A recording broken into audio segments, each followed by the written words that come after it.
Halo Sobat Imun, kita ketemu lagi di channel GS Imun Talk ya. Sesuai dengan rangkaian seri-seri yang sebelumnya tentang vaksinasi, kali ini yang akan kita bahas adalah vaksinasi pada pasien-pasien dengan penyakit komorbid ya. Sama halnya dengan mereka yang memiliki penyakit autoimun. Pada saat pandemi COVID yang lalu terjadi kegalauan.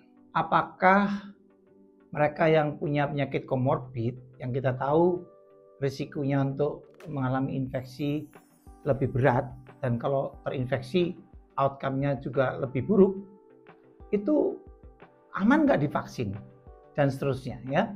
Dan sekali lagi kita perlu menyikapi pertanyaan ini dengan bijak. Nah, jawabannya seperti apa? Kita sudah tahu bahwa banyak organisasi profesi pada waktu itu, termasuk Satgas Imunisasi Dewasa (PB-PAPDI), yang juga diikuti oleh organisasi profesi lainnya seperti kardiologi, paru-paru, saraf, anak-anak, tapi anak-anak bukan dewasa, bukan? Semuanya memberikan dukungan positif untuk pentingnya vaksinasi pada pasien dengan penyakit komorbid. Tapi dalam episode kali ini akan kita bahas lebih detail mengapa dan bagaimana. Kita ikuti yuk. Oke, jadi sama ya seperti seri yang sebelumnya. Mengapa vaksinasi itu penting bagi pasien dengan penyakit komorbid? Sobat Imun, kita tahu pasien dengan penyakit komorbid seperti misalnya diabetes dan hipertensi itu mengalami kondisi inflamasi kronis dan juga ada penurunan respon imun sehingga mereka itu memiliki resiko yang lebih tinggi untuk terinfeksi yang justru nanti akan menimbulkan akibat yang serius. Diabetes yang tidak terkendali misalnya ya akan menyebabkan penurunan fungsi sel-sel imun, misalnya sel makrofag, sel penyaji antigen, dan itu juga akan menurunkan aktivitas limfosit T. Aktivitas limfosit T yang turun menyebabkan aktivasi limfosit B juga turun, dan akhirnya antibodi yang dibentuknya juga akan turun, alias titer antibodinya akan rendah. Dan kondisi tersebut akan meningkatkan kerentanan terhadap infeksi. Jadi orang-orang dengan penyakit komorbid ini justru perlu dilindungi dengan vaksinasi. Sama halnya dengan mereka yang memiliki penyakit autoimun. Pertanyaan yang umum yang seringkali diajukan oleh para pasien itu adalah apakah vaksinasi aman bagi orang-orang dengan penyakit komorbid? Walaupun tingkat kekhawatirannya tidak sebesar pada mereka yang memiliki penyakit autoimun.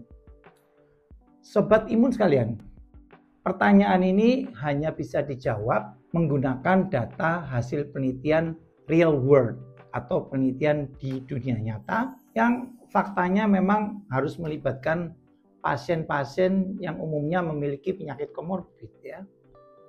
Kalau menggunakan data uji klinis, semua uji klinis karena masalah etika dan selanjutnya dilakukan untuk membuktikan aktivitas vaksin itu umumnya mengeksklusi atau tidak melibatkan pasien-pasien yang memiliki komorbid karena faktor keamanan dan seterusnya yang lebih diutamakan. Ya, termasuk juga untuk ibu hamil dan ibu menyusui tidak ada yang diizinkan atau dianggap tidak etis untuk diikutsertakan pada uji klinis ya. Nah, itulah sebabnya maka pasien-pasien dengan penyakit komorbid atau kondisi khusus semacam itu tidak akan pernah ada dari uji klinis. Namun di dunia nyata, pasien-pasien dengan penyakit komorbid itu seperti yang tadi kita sudah bahas justru perlu dilindungi dan karenanya data penelitian yang kita perlukan adalah data penelitian dari dunia nyata atau real world. Dan banyak sekali publikasi tentang penelitian real world ini di jurnal-jurnal ya. Dan berbeda dengan apa yang disangka atau dikhawatirkan orang justru karena penurunan respon imun yang dialami oleh pasien-pasien dengan penyakit komorbid tersebut, efek samping dari vaksinnya justru rendah. Ya. Jadi fokus utamanya bukan pada masalah keamanan, karena sebagian besar justru tidak ada masalah efek samping dan seterusnya. Namun concernnya justru pada apakah vaksinasinya akan memberikan perlindungan yang efektif. Oke dokter, pasien dengan penyakit komorbid perlu dilindungi. Lalu pertanyaannya adalah kapan vaksinasi tersebut perlu diberikan kepada pasien dengan penyakit komorbid? Apakah menunggu penyakitnya terkendali terlebih dulu atau bisa diberikan sesegera mungkin, ya? Nah, kita tadi sudah bicarakan, karena fokusnya vaksinasi pada pasien dengan komorbid itu bukan pada masalah keamanan, artinya semua vaksin tersebut ternyata tidak menimbulkan efek yang membahayakan, maka pasien dengan penyakit komorbid justru perlu segera dilindungi dengan vaksin tanpa harus ditunda atau menunggu penyakitnya terlebih dahulu terkendali. Dokter, apa saja jenis penyakit komorbid yang bisa mempengaruhi efektivitas vaksin? Ya, hampir semua penyakit komorbid. Penyakit komorbid yang umum ya, seperti misalnya diabetes, obesitas, dislipidemia ya, gangguan lemak darah, hipertensi, penyakit jantung kardiovaskuler, penyakit ginjal kronis, penyakit liver kronis, penyakit paru obstruktif kronis atau PPOK, itu semuanya menimbulkan inflamasi kronis dan pada beberapa kondisi tertentu juga disertai dengan penurunan respon imun yang terjadi khususnya kalau penyakit komorbidnya itu tidak terkendali. Misalnya gula darahnya lebih dari 200 mg per desiliter, ya, fungsi ginjalnya sudah menurun, ya, serum kreatinnya sudah tinggi dan seterusnya. Justru akan menyebabkan respon imun terhadap vaksinnya juga akan menurun, ya. Pasien dengan tekanan darah yang tinggi, kita sudah lakukan penelitiannya di nakes yang bekerja di Rumah Sakit Umum Dr. Sutomo Surabaya dan kita sudah publish di jurnal vaksin, ternyata juga akan mengalami penurunan respon imun sejalan dengan peningkatan tekanan darahnya. Pasien penyakit liver kronis ya, apalagi yang sudah dalam taraf dekompensata, sirosis ya, yang juga akan mengalami penurunan produksi protein seperti misalnya albumin, juga akan mengalami hal yang sama. Jadi artinya walaupun vaksinnya itu aman diberikan, tetapi titer antibodinya tetap akan lebih rendah dibandingkan subjek yang tidak memiliki penyakit komorbid.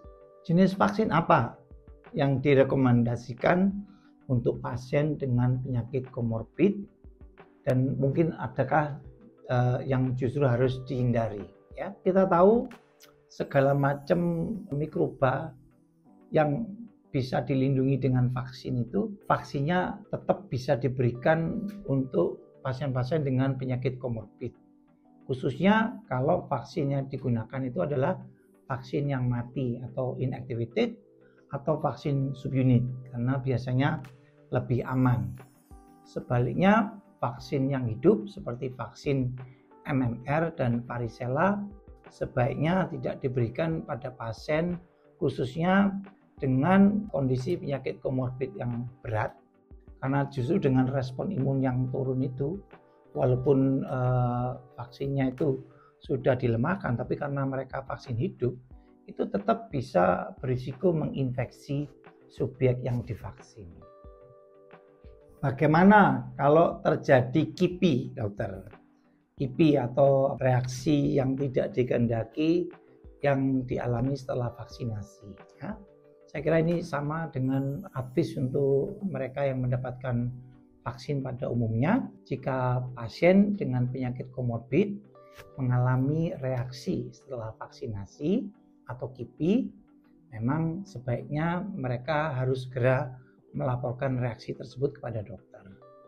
Dokter kemudian akan memeriksa dan mengevaluasi reaksi yang terjadi dan tentunya memberikan perawatan yang diperlukan. Reaksi yang umumnya terjadi biasanya seperti nyeri di tempat suntikan atau demam dan sebagainya, biasanya bersifat ringan dan dapat diatasi dengan perawatan simptomatik ya. Reaksi alergi yang berat dan sebagainya, gatal-gatal dan sebagainya, mungkin membutuhkan penanganan yang khusus untuk mengatasi atau mencegah bahaya yang lebih lanjut. Jadi take home message-nya apa? Kesimpulannya apa? Ya, kesimpulannya pasien dengan penyakit komorbid justru perlu dilindungi dari ancaman penyakit infeksi dengan vaksinasi. Masalah yang dihadapi vaksinasi pada pasien dengan penyakit komorbid bukan soal keamanan vaksinnya, karena pada umumnya justru efek sampingnya lebih ringan. Tetapi masalahnya justru pada rendahnya efektivitas vaksin yang sejalan dengan memburuknya kondisi penyakit komorbid ya. Jadi mereka yang penyakit komorbidnya tidak terkendali justru berisiko tinggi terkena infeksi ya. Jadi justru mereka harus segera dilindungi dengan vaksin tanpa harus menunggu penyakitnya terkendali. Nah, untuk pasien dengan penyakit komorbid kita ingatkan selain vaksinasi, mereka juga harus berupaya memaksimalkan kendali penyakitnya, patuh pada arahan dokter, menggunakan obat-obatan yang diberikan oleh dokter ya, bekerja sama dengan dokter yang merawat, dan tetap menjaga gaya hidup yang sehat, termasuk pola makan yang seimbang, olahraga yang teratur, tidur yang cukup, mengelola stres, dan seterusnya yang dapat membantu meningkatkan respon imun terhadap vaksin dan juga mengurangi risiko terkena infeksi dengan segala macam komplikasi yang ditimbulkannya. Saya kira semua sudah jelas ya. Jadi jangan lagi memiliki keraguan-raguan yang tidak penting atau keliru tentang manfaat vaksinasi pada pasien dengan penyakit komorbid. Kita jumpa pada episode berikutnya. Salam imun sehat.